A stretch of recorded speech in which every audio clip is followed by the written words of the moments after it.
Hey guys, welcome back. This is Ryan from Reptiles. I'd like to thank you guys for viewing my last couple videos, liking and subscribing. I really do appreciate that. And if you like what you see here today, I'd really like a few more.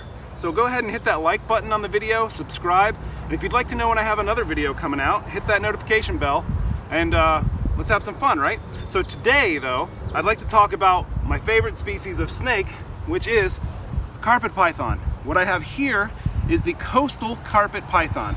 In particular, it's a Rockhampton type locale. Now, this is kind of what most of them look like in the United States.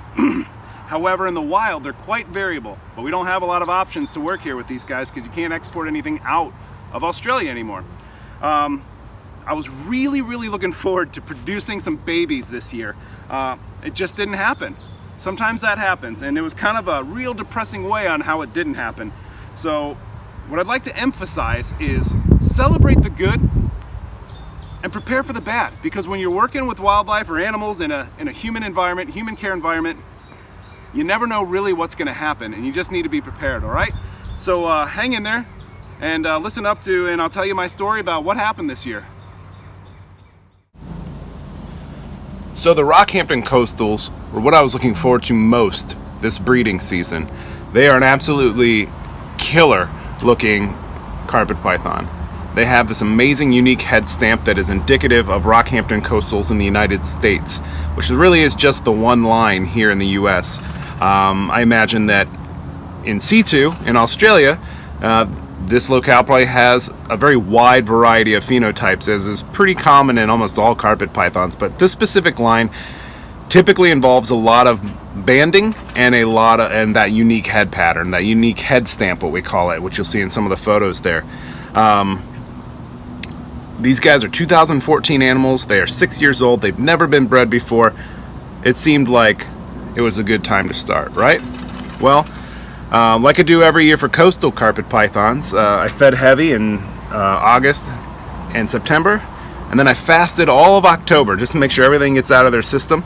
And then I started dropping temps in November. And I start pairing usually 2 to 3 weeks after.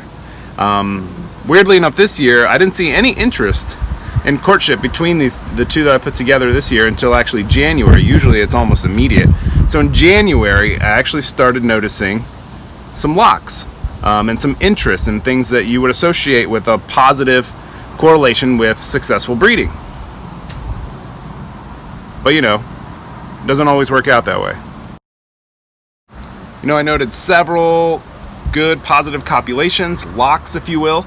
The female went into a shed cycle. She shed, post-ovulation shed. I mean, everything was looking good. She was basking belly up, doing all these things that are very typical. And then I found eggs. It was fantastic. I was really excited. I thought she was going to have quite a bit of eggs, not too many. She was not a huge animal, but she's an appropriately sized animal. Unfortunately, when I went to recover these eggs, this is where the bad started happening.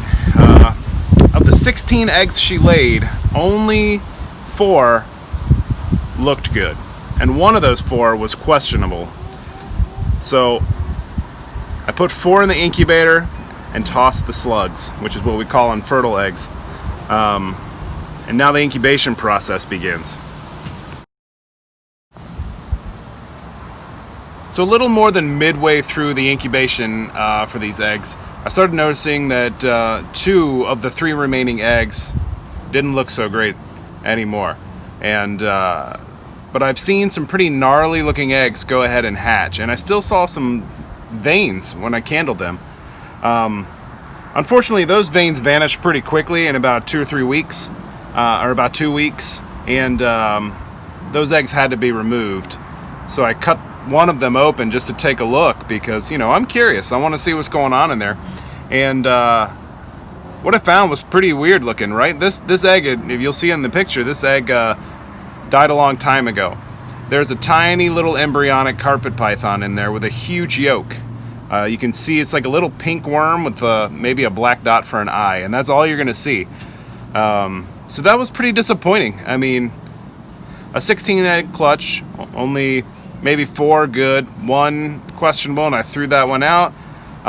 2 gone bad, and now I just have the 1 egg remaining. Fingers crossed, right? So around day 65, I've got the one egg remaining. I feel like this thing should have pipped, so I'm starting to worry, but I'm not going to freak out yet, you know? So I wait a few more days, checking on it every day, you know? Is it going to pip? About day 71, I decided to cut it open. I think it was I wasn't seeing as strong veining in the egg anymore when I candled it, and that was a really bad sign.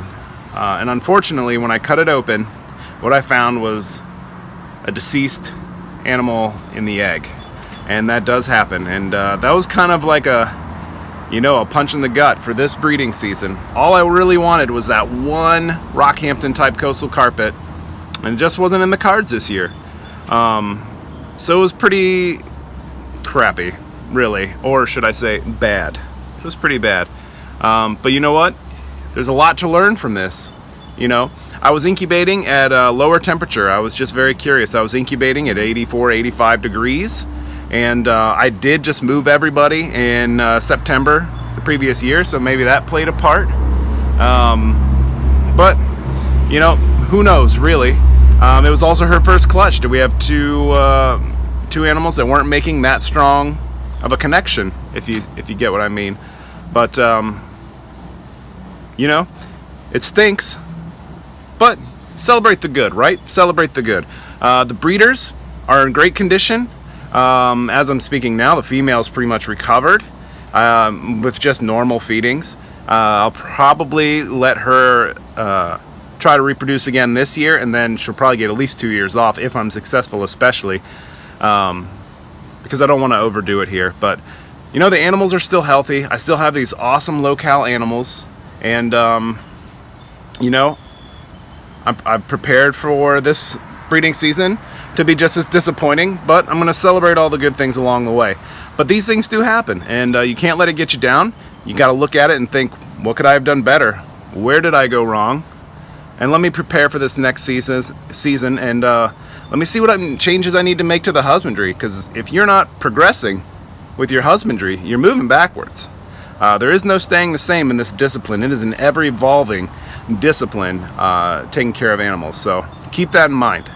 Guys, if you stuck around through that whole video, you have my sincerest thank you.